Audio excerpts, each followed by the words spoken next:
Olá, bem-vindos ao meu canal Livros em Áudio. Eu vou ler para vocês nesse vídeo os 5 minutos de José de Alencar. Então eu tenho ele aqui, 2 livros em um, também tenho a Viuvinha, então na sequência eu lerei a Viuvinha de José de Alencar. Eu farei da seguinte forma, eu vou ler um capítulo por vídeo, tá? Para que não fique muito extenso. Se você gostou desse vídeo, dê um like, se inscreva no canal se você ainda não é inscrito e não esqueça de ativar as notificações para que você saiba quando eu postar o próximo capítulo, tá? E se você também tiver sugestões de livro que queira que eu leia, só colocar nos comentários que na medida do possível eu vou lendo para vocês. Então vamos começar com 5 minutos de José de Alencar. Vamos começar pelo capítulo 1.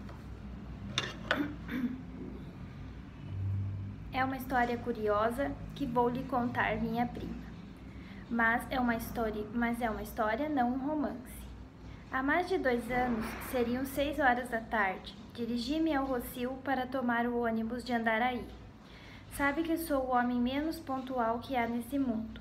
Entre os meus imensos defeitos e as minhas poucas qualidades, não conto a pontualidade. Essa virtude dos reis e esse mau costume dos ingleses.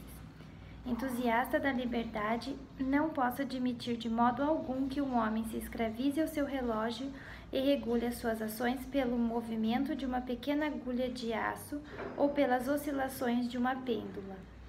Tudo isso quer dizer que, chegando ao Rossio, não vi mais ônibus algum.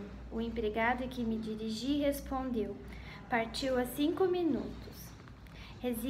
Resignei-me e esperei pelo próximo ônibus de 7 horas.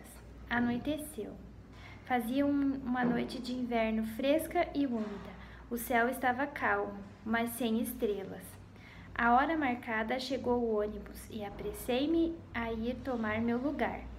Procurei, como costumo, o fundo do carro, a fim de ficar livre das conversas monótonas dos recebedores, que de ordinário tem sempre uma anedota insípida a contar ou uma queixa a fazer sobre o mau estado dos caminhos. O canto já estava ocupado por um monte de sedas, que deixou escapar-se um ligeiro farfalhar, conchegando-se para dar-me lugar. Sentei-me. Prefiro sempre o canto da seda à vizinhança da camisa ou do pano. O meu primeiro cuidado foi ver se conseguia descobrir o rosto e as formas que se escondiam nessas nuvens de sedas e de rendas. Era impossível. Além da noite estar escura, o maldito véu que caía de um chapeuzinho de palha não me deixava a menor esperança. Resignei-me e assentei que o melhor era cuidar de outra coisa. Já o meu pensamento tinha se lançado a galope pelo mundo da fantasia, quando de repente fui obrigado a voltar por uma circunstância bem simples. Senti no meu braço o contato suave de um outro braço, que me parecia macio e aveludado como uma folha de rosa. Quis recuar, mas não tive ânimo. Deixei-me ficar na mesma posição e cismei que estava sentado perto de uma mulher que me amava e que se apoiava sobre mim. Pouco e pouco fui cedendo àquela atração irresistível e reclinando-me insensivelmente. A pressão tornou-se mais forte. Senti o seu ombro tocar de leve o meu peito. E a minha mão impaciente encontrou uma mãozinha delicada e mimosa, que se deixou apertar a medo. Assim, fascinado ao mesmo tempo pela minha ilusão e por este contato voluptuoso, esqueci-me a ponto que, sem saber o que fazia, inclinei a cabeça e colei os meus lábios ardentes nesse ombro, que estremecia de emoção. Ela soltou um grito, que foi tomando naturalmente como susto causado pelos solavancos do ônibus, e refugiou-se no canto. Meio arrependido do que tinha feito, voltei-me para olhar pela portinhola do carro e, aproximando-me dela, disse-lhe quase ao ouvido: "Perdão." Não respondeu. Conchegou-se ainda mais ao canto. Tomei uma resolução heróica. "Vou descer. Não a incomodarei mais." Ditas estas palavras rapidamente, de modo que só ela ouvisse, inclinei-me para mandar parar. Mas senti outra vez a sua mãozinha que apertava docemente a minha, como para impedir-me de sair.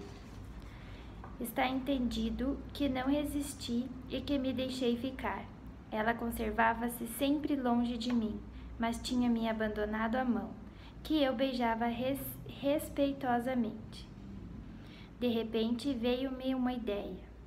Se fosse feia, se fosse velha, se fosse uma outra coisa. Fiquei frio e comecei a refletir. Esta mulher, que sem me conhecer me permitia o que só se permite ao homem que se ama, não podia deixar com o efeito de ser feia e muito feia. Não lhe sendo fácil achar uma namorada de dia, ao menos agarrava-se a este, que de noite e às cegas lhe proporcionara o acaso.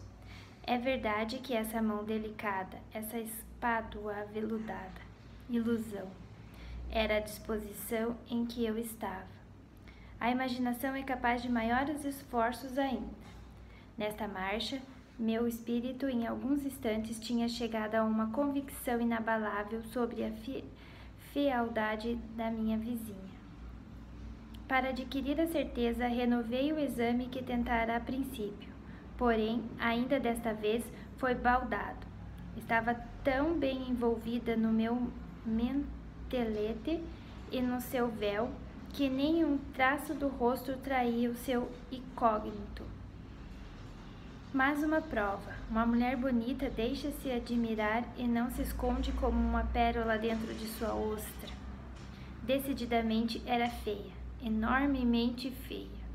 Nisto ela fez um movimento entreabrindo o seu mantelete, e um bafejo suave de aroma de sândalo exalou-se.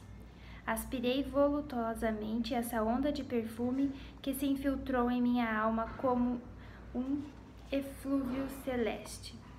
Não se admire, minha prima. Tenho uma teoria a respeito dos perfumes. A mulher é uma flor que se estuda, como a flor do campo, pelas suas cores, pelas suas folhas e, sobretudo, pelo seu perfume. Dada a cor predileta de uma mulher desconhecida, o seu modo de trajar e o seu perfume favorito, vou descobrir com a mesma exatidão de um problema algébrico se ela é bonita ou feia. De todos esses indícios, porém, o mais seguro é o perfume, e isso por um segredo da natureza, por uma lei misteriosa da criação que não sei explicar. Por que é que Deus deu o aroma mais delicado à rosa, ao heliotrópio, à violeta, ao jasmim, e não a essas flores sem graça e sem beleza que só servem para realçar as suas irmãs? É de certo por esta mesma razão que Deus só deu à mulher linda esse tato delicado e sutil, esse gosto apurado que sabe distinguir o aroma mais perfeito. Já vê, minha prima, porque esse odor de sândalo foi para mim como uma revelação. Só uma mulher distinta, uma mulher de sentimento, sabe compreender toda a poesia desse perfume oriental, desse ratiches do olfato, que nos embala nos sonhos brilhantes das 1001 noites, que nos fala da Índia, da China, da Pérsia, dos esplendores da Ásia e dos mistérios do berço do sol. O sândalo é o perfume dos odiliscas e Istambul, e das uris do profeta. Como as borboletas que se alimentam de mel, a mulher do Oriente vive com as gotas dessa essência divina.